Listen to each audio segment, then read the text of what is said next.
না আপনার? করপর আইসে সাপোর্ট গ্রাম। আচ্ছা, কি হয়েছিল আপনার, যেটা হয়েছিল আপনার? আমার তো ব্যাক পেন এদিক দিয়ে পুরো ব্যাক ব্যথা ছিল, হাঁটতে পারতাম না, বেকা হয়ে গেছিলাম।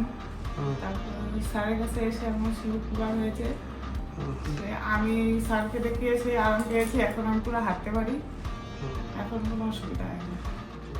আমাদের পেশেন্ট মিসেস চন্দনা কর্মকার, উনি আসছিল আমাদের কাছে প্রায় 8 মাস আগে।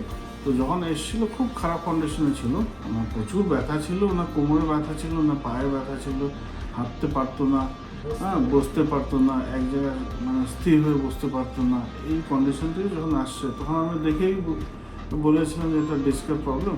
সেই ডিস্কের প্রবলেমের জন্য এখন তখন আমরা অপশন দিয়েছিলাম। আর তারপরে আমরা মেডিসিন, কেউ দেখুন প্রথম যদি আপনার পায়ে যদি কমজোরি না থাকে আর যদি পেচ্ছাপ পায়খানা যদি না থাকে, তো কেউ অপারেশন করতে তো চায় না সেটা। তো আমরা উইদাউট অপারেশন করে আমরা ট্রাই করেছি, আর আমরা মানে খুব মানে উৎসাহিত হলাম যে পেশেন্ট অনেক ভালো পেয়েছে, উনি প্রায় একটু নর্মাল হয়ে গেছে। তো এটা মানে না যে স্লিপ ডিস হলে যে খালি সার্জারি করতে হবে, কয়েকজন পেশেন্টে করতে হয়।